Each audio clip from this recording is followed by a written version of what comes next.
Hi అండి. ఆ రోజు హ్యాండ్స్ స్టిచ్చింగ్ అనేది చూపించానండి, కటింగే చూపించాను. నాకు అవ్వలేదు, అది చాలా గాబరాగా స్టిచ్చింగ్ చేయడం వల్ల ఎవరు తీయడానికి వీలు అవ్వకపోవడం వల్ల స్టిచ్చింగ్ చూపించలేదు. నాకు ప్రాబ్లం కూడా అయిపోయింది. ఇప్పుడు నేను పేపర్ కటింగ్ చేశాను కదా, దాన్ని స్టిచ్చింగ్ అనేది చూపిస్తానండి. మనం హ్యాండ్ లెంత్ 20 తీసుకున్నాం కదండి, రిమైనింగ్ మనకు కావాల్సినవి తీసుకోవచ్చు. బ్యాంగిల్స్ లాగా కుచ్చుకుచ్చులు వస్తుంది అనమాట. ఎక్స్ట్రా మనకి ఎంత కావాలంటే అంత తీసుకోవచ్చు, మన ఇష్టం అండి అది. ఇప్పుడు మనం ఎక్స్ట్రా తీసుకున్న దగ్గర మార్క్ చేసుకొని కట్ చేసుకోవాలండి. ఇలా కట్ చేసుకోవాలి కొంచెం. ఇప్పుడు మీకు వీడియోలని స్టిచ్చింగ్ అనేది చూపిస్తాను రండి.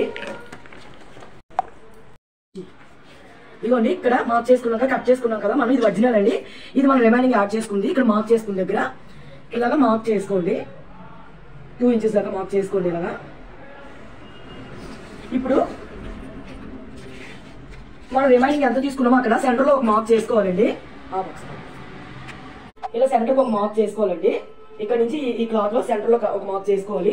ఒరిజినల్ క్లాత్కి మనం యాడ్ చేసుకుందండి రిమైనింగ్ క్లాత్. మనకి ఎంత కుచ్చు కావాలంటే, అంటే బ్యాంగిల్స్ టైప్ వస్తుంది కదా, ఎంత కావాలంటే అంత పెట్టుకోవచ్చు, మన ఇష్టం అది. ఇప్పుడు ఈ సెంటర్ దగ్గర మార్క్ చేసుకున్నాం కదండి. ఇప్పుడు మనం ఇక్కడ క్లాత్ నేను 3 తీసుకున్నానండి, 3కి ఎక్స్ట్రా 2 ఇంచెస్ తీసుకున్నాను. ఇప్పుడు 1 ఇంచ్ దగ్గర మార్క్ చేసుకోవాలండి. ఇక్కడ సెంటర్ మార్క్ చేసుకున్నాం కదండి, అక్కడ దాకా డ్రా చేయండి. మీరు ఒకవేళ 1.5 ఇంచ్ కూడా తీసుకోవచ్చండి మనకి ఈ క్లాత్ అనేది. ఇప్పుడు మనం ఇక్కడ 3 తీసుకున్నాం కదండి, 3కి యాడ్ చేసి 1 అలాగే తీసుకోవచ్చు. ఇక్కడ నుంచి 1 పెట్టుకోవాలి. అర్థమైందండి. మనం ఎప్పుడైనా 2 ఇంచెస్ ఎక్స్ట్రా తీసుకున్నాం కదా, 1 ఇంచ్ అని తీసుకోవాలి. ఎందుకంటే ఇక్కడ ముందుకి మనం బటన్ ప్రెస్సింగ్ పెడతాం అనమాట, హ్యాండ్ ఫ్రీగా వెళ్ళి వస్తుంది అనమాట. ఇక్కడ నుంచి కొంచెం టైట్గా ఉంటుంది. ఇప్పుడు ఇవ్వండి, ఇక్కడ వరకు 1 తీసుకున్నాం కదా, ఇక్కడ నుంచి ఇవ్వండి, ఇక్కడ వరకు 1 తీసుకున్నాం కదండి. ఇప్పుడు మనం 2 కదా ఖర్చులు తీసుకున్నాము, 2 ఇక్కడ మార్క్ చేసుకోవాలండి. ఇక్కడ నుంచి మనం ఇవ్వండి, ఇక్కడ మార్క్ చేసుకున్నాం కదా, 2 ఇక్కడికి మార్జిన్ చేసుకోవాలండి. సెంటర్ దగ్గర నుంచి ఇక్కడ మనం మార్క్ చేసుకున్నాం కదా, అక్కడ దాకా మార్క్ చేసుకోవాలి. ఇప్పుడు ఈ 1 ఇంచ్ కూడా ఇలాగా మార్క్ చేసేయాలండి.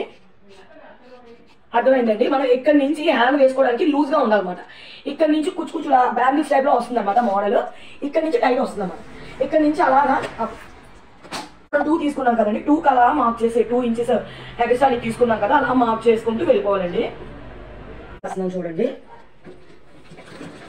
మీకు ఆపోజిట్ థ్రెడ్ చూపిస్తున్నానండి, స్టిచ్చింగ్ అనేది తెలియదు కదా. ఇక్కడ దాకా ఇలా వెళ్ళి ఇప్పుడు 1 ఇంచ్ ఇక్కడ ఎక్స్ట్రా తీసుకుంటున్నాం కదండి, తీసుకుంటున్నాం కదా, అది స్టిచ్. ఇప్పుడు స్ట్రైట్ ఇలాగా 2 ఇంచెస్ మొత్తం మార్క్ చేసుకొని, మన హ్యాండ్ మొత్తం 2 ఇంచెస్ మార్క్ చేసుకున్నాం కదా, మొత్తం ఇలా స్టిచ్ చేసేదేనండి.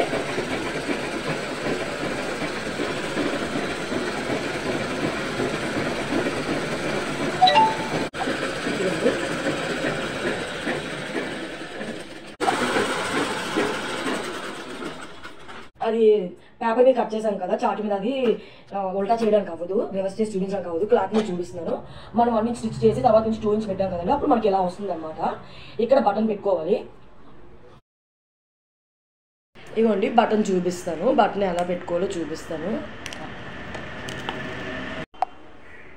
ఇప్పుడు ఇలా స్టిచ్ చేసుకొని ఇలా పెట్టుకోవడమే. అలా 2 బటన్స్ పెట్టుకుంటాము, అంతేనండి. చాలా సింపుల్ కూడా, చాలా బాగుంటుంది. బటన్ పెట్టగానే ఇవ్వండి ఇలా వస్తుంది. ఇదంతా మనకి ఇది వస్తుంది. ముందుకి హ్యాండ్ అనేది ఫ్రీగా మూమెంట్ అవ్వడం కండి ఈ లూజ్ అనేది. ఆ తర్వాత మొత్తం ఆటోమేటిక్గా ఈ 1 ఇంచ్కి ఇలాగా క్లిక్ అయిపోతుంది. స్టిచ్ చేసుకోవడమాట, స్టిచ్ చేసి అక్కడికి బటన్కి. Thank you for watching. Wait for the next video. Bye bye.